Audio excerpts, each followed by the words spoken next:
Donc, bienvenue tout le monde, bonjour à tous. Nous sommes maintenant aujourd'hui à la capsule numéro 6 au mois de juin qui porte sur le jardinage. Je me présente, je m'appelle Véronique Séguin, je suis diététiste ici au Centre de santé communautaire et aujourd'hui, j'ai une invitée spéciale, Katrina Pelcha, qui travaille essentiellement au Anti-Hunger Coalition. Donc, elle est la coordinatrice des jardins communautaires au Anti-Hunger Coalition. Donc, bienvenue. Donc, le mois de juin, c'est vraiment parmi nous. Et pour plusieurs d'entre nous, certains ont peut-être commencé le jardinage, d'autres peut-être y pensent. Alors, vraiment, aujourd'hui, on voulait vous donner quelques informations de base sur le jardinage. Vraiment, il n'y a rien de mieux que de profiter du beau soleil, de mettre nos mains dans la terre, dans le sol et vraiment de faire pousser quelque chose. Donc, avec moi aujourd'hui, j'ai une experte dans le domaine qui va pouvoir nous parler du jardinage. Donc, pour vous donner un peu plus de contexte sur le Anti-Hunger Coalition, pour ceux qui ne savent pas, c'est un organisme à but non lucratif ici à Timmins, désigné un programme de bonne bouffe reconnu par Centre communautaire alimentation du Canada. Donc, leur mission, c'est vraiment d'augmenter l'éducation, l'accessibilité et à la nourriture locale, à santé et à prix abordable.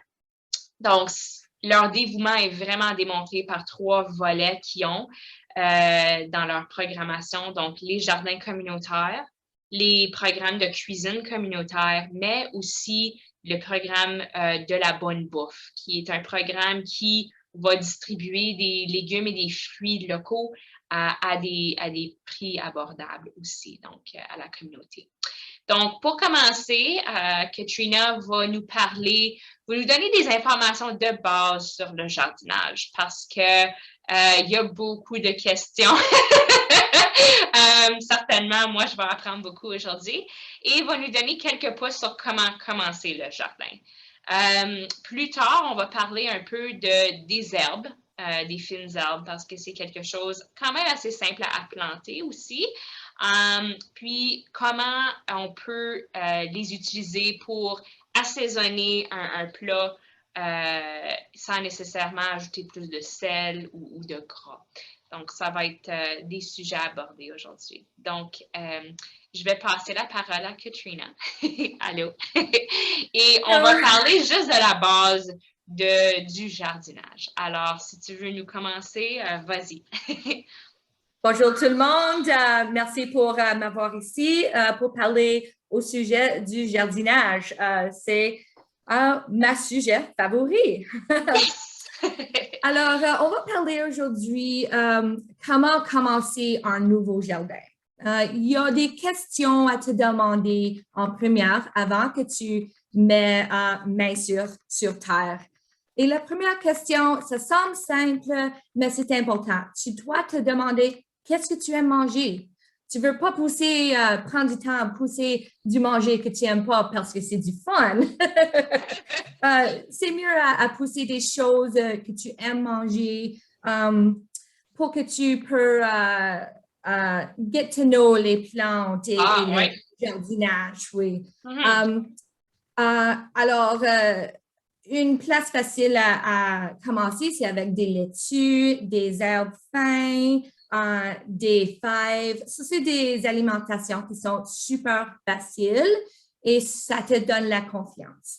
Alors, la deuxième question, c'est location.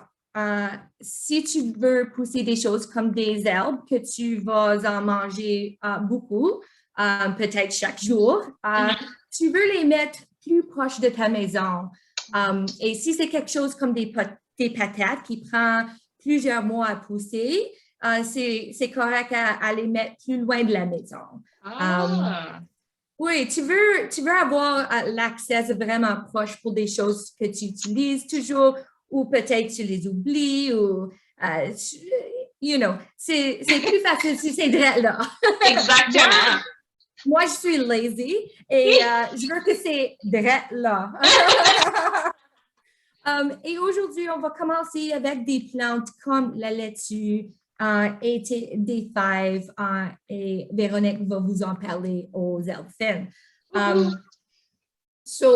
Après que tu choisis qu'est-ce que tu veux pousser et tu choisis où tu veux le pousser, tu vas décider quelle sorte de jardin que tu veux. Est-ce que tu veux un jardin traditionnel qui est dans la terre, dans le sol lui-même? Est-ce que tu veux un plat surélevé ou est-ce que tu veux faire du jardinage dans des pots? Il y a des bénéfices pour toutes les méthodes. Oui, et aujourd'hui, nous allons faire du jardinage dans un pot. La prochaine étape, tu achètes des graines. On a ici un package de graines de fèves. Et très important, sur l'arrière, tu peux trouver toute l'information sur comment le pousser. Alors, celui-là, les fèves, ils aiment un placement plein de soleil. Ça te dit combien de jours ça va prendre à pousser et ça va te dire comment how deep. Comment profond le planter. Oui, comment profond le planter. Parce qu'il y en a des graines qui aiment être un coupe de pouce dans le sol. Il y en a des graines que tu les mets au-dessus de la terre et tu juste tamp it down. OK. Oui. So, c'est vraiment important à les planter comme ils veulent être plantés parce que les plantes sont comme des amis. Tu veux les savoir, les connaître comme un ami. Oh, ben oui! Certainement. On va commencer à planter. Nous avons notre pot ici et les graines de fèves que je vous ai mentionnées. Et ça dit 2,5 cm de profondeur. Parfait. Donc, si tu peux juste en mettre ta caméra pour qu'on puisse te voir le planter. Oh, merveilleux! Yay! Je vais juste prendre mon doigt et faire un trou. OK. Ça va être un couple de centimètres. Je vais mettre la graine dedans et je vais le couvrir avec le sol. Et ça, c'est tout pour les fèves, c'est tout. Pour les fèves, il y en a deux sortes. Il y a les fèves de bush. Celui-là, la plante va être plus petite. Ça va rester petite et ça va prendre moins de place dans le jardin. Ensuite, tu as les fèves qui grimpent aussi. Oui. Celui-là ont beaucoup de fun, il y a des belles fleurs. Ça prend plus de place, mais elles sont vraiment belles. J'aime beaucoup les fèves. Oui, moi aussi. Et je vais vous montrer prochaine la laitue. Tu les achètes dans les petits packages comme ça. Et pour les prendre, oui, pour les sortir, tu le squeezes un petit peu. Pousse du bottom ou du bas. Un peu ensuite, tu peux les enlever juste comme ça. Ça va être parfait. Ça va être facile, oui. Et encore, tu fais le trou dans ton sol ici. Tu peux voir, j'ai fait un gros trou. Oui. Pour la laitue. Tu mets ta plante dans le trou et tu le couvres avec le sol. C'est tout couvert et c'est planté. Ça, c'est tout qu'il y a pour la laitue et les fèves. OK. Puis vraiment, je pense que c'est important aussi d'arroser. Une fois que c'est planté, est-ce qu'on l'arrose? Oui, je vais l'arroser immédiatement après le faire planter. Et je vais le donner un plus d'eau extra pour les premières semaines, peut-être, pour que les racines peuvent vraiment pousser et s'établir dans le sol. Ben c'est fantastique. Excellent. Ben merci beaucoup. Ça nous a beaucoup aidé. Vraiment, commencer un jardin, vraiment, c'est pas si sorcier que ça. C'est quand même assez facile. Oui. Puis, on apprend. On apprend en jardinant. Donc, ça, c'est fantastique. Et merci beaucoup pour toute cette information-là. Puis, pour Problème. plus, si les gens veulent avoir plus d'informations, il y a de l'information sur le site web, j'imagine? Oui. Oui, Pour oui, certainement. des cours, des ateliers. Oh oui, certainement. Tu peux m'envoyer des questions à gardens@antihungercoalition.com aussi et je peux prendre des questions comme ça. Ah, mais merveilleux. Merci beaucoup, Katrina. Donc, maintenant qu'on a discuté un peu de la base du jardinage, puis vraiment, Katrina a apporté des super bons points. C'est la question de qu'est-ce qu'on veut planter et le lieu. Où est-ce qu'on veut que ça se situe. Donc, pour continuer, je vais parler un peu des fines herbes parce que vraiment, c'est quelque chose qui est quand même assez facile à planter. C'est quand même versatile. Tu peux le garder à l'intérieur comme tu peux le garder à l'extérieur. C'est ça que je comprends bien. J'en apprends Oui, aussi. oui, c'est vrai. Donc, je vais juste partager avec vous mon écran parce que moi, j'aime ça le visuel aussi. Donc, je vais vous partager quelques informations. OK, parfait. Puis, je vais juste m'assurer que c'est bien ouvert. Perfect. Celui-là. Parfait. Donc, je vais juste sortir. Hop.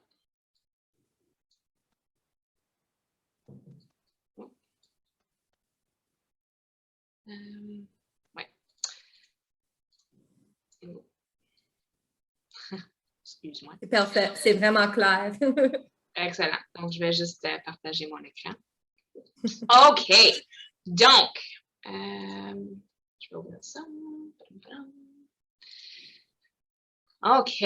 Donc, pour la capsule numéro 6, je vais vous parler justement des herbes. Donc, premièrement, on va parler un peu des bienfaits du jardinage. Alors, c'est une forme quand même d'activité physique.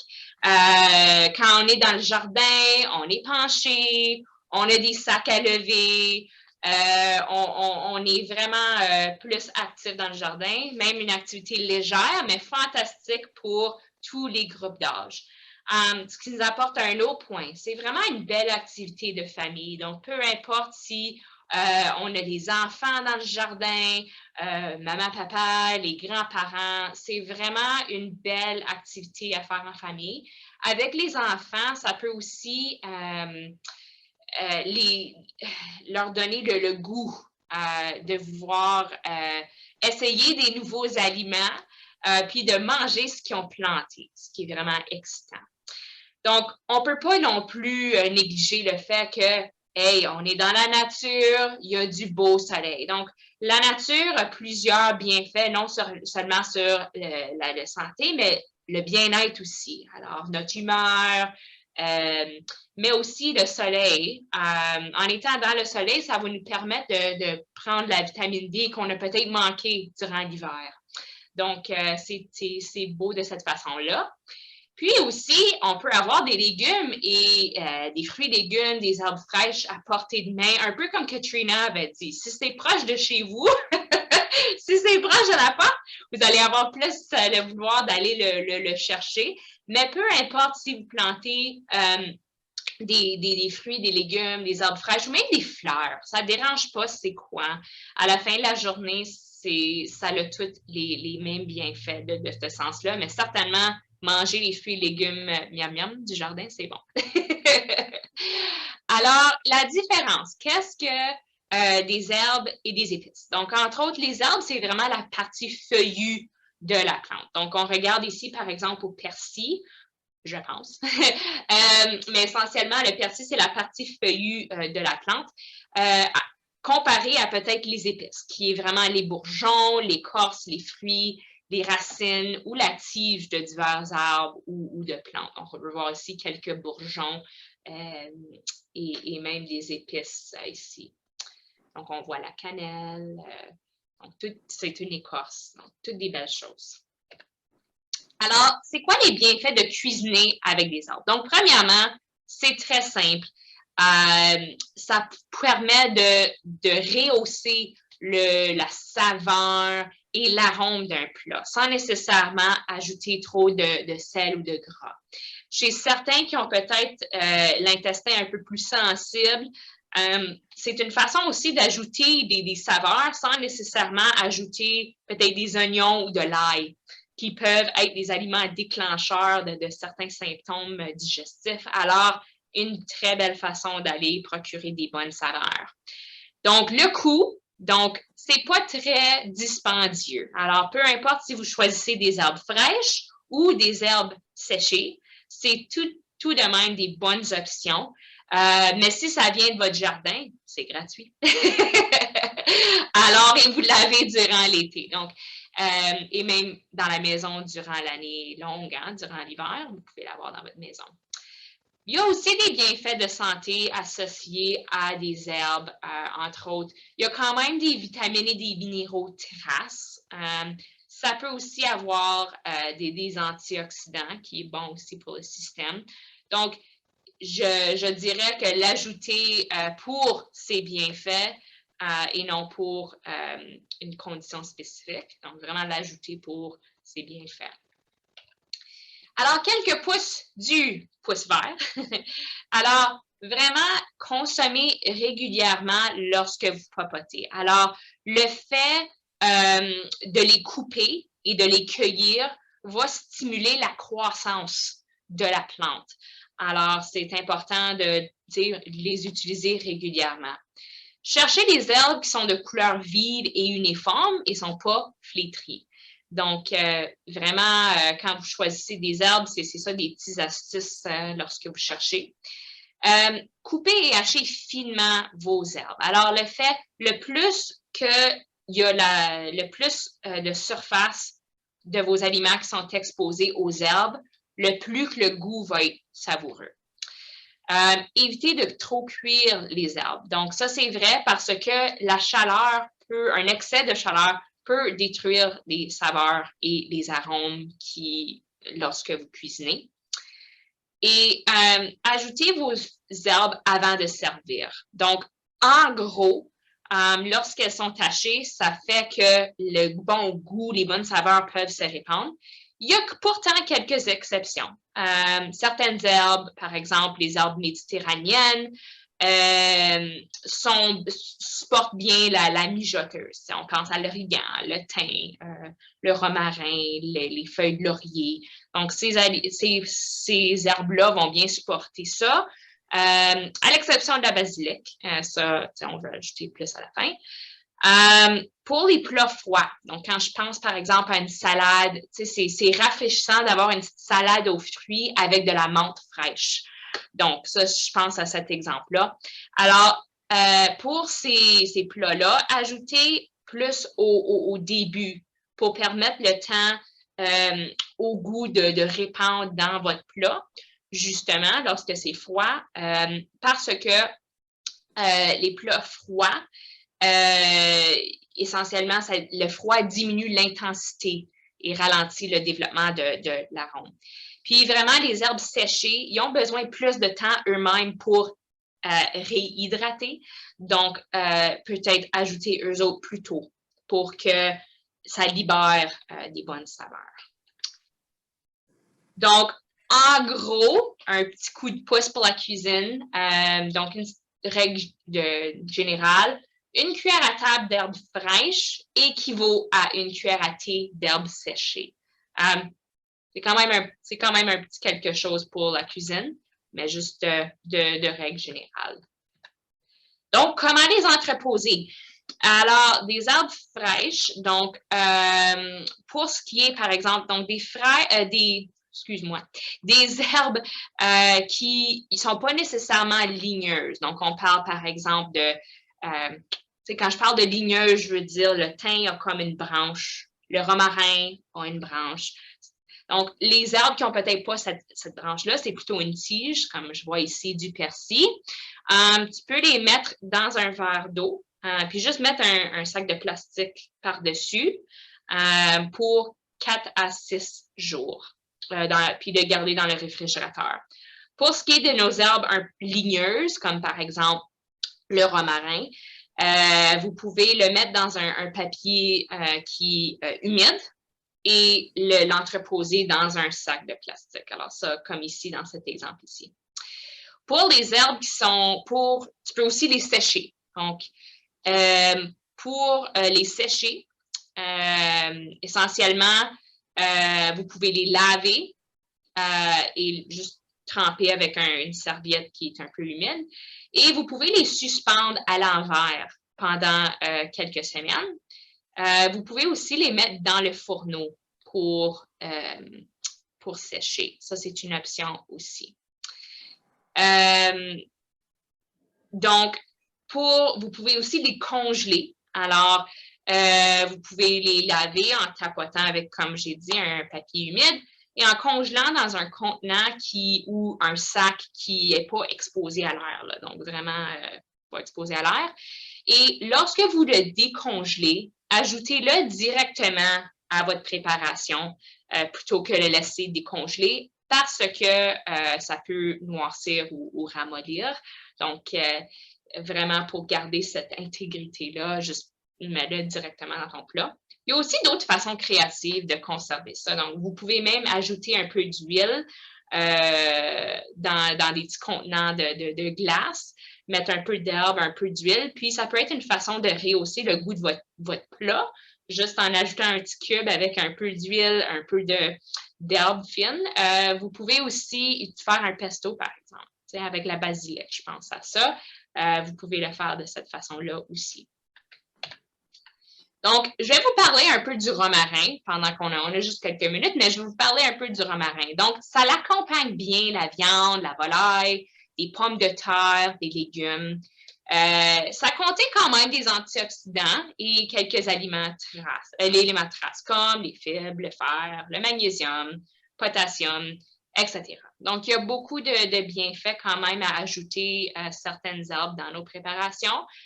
Puis pour en savoir plus, vous pouvez nous consulter, moi-même, Katrina. Puis, je pense aussi en explorant dans votre cuisine, en essayant des préparations, ça peut vous donner le goût d'essayer quelque chose de nouveau. Alors, ça nous apporte un peu à la fin. Est-ce que tu avais des choses à ajouter, Katrina? Est-ce que tu avais des bouts que tu voulais ajouter? J'aimerais ajouter une autre façon à conserver des herbes fines.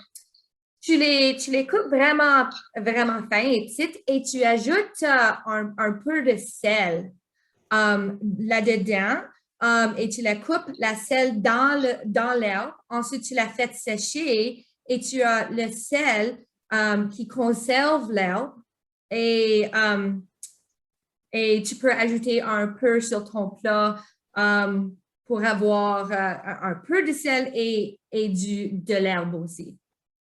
OK, intéressant, fantastique. Puis, vraiment,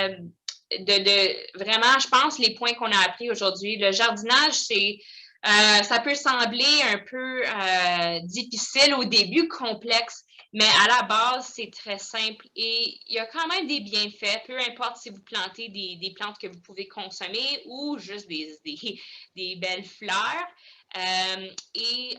On a nos partenaires communautaires qui peuvent nous donner du soutien de côté plantes. Puis ça me ferait plaisir de vous aider côté nutrition pour comment cuisiner de façon santé aussi avec les plantes. Donc, si jamais vous avez des questions, n'hésitez pas. On va mettre dans la section commentaires des informations pour nos organismes, puis peut-être quelques informations par rapport aux plantes. Et cela va nous terminer. On va être de retour au mois de septembre pour notre capsule au mois de septembre. Alors, merci d'être avec nous et passez une excellente journée. Bonne journée tout le monde! Bye!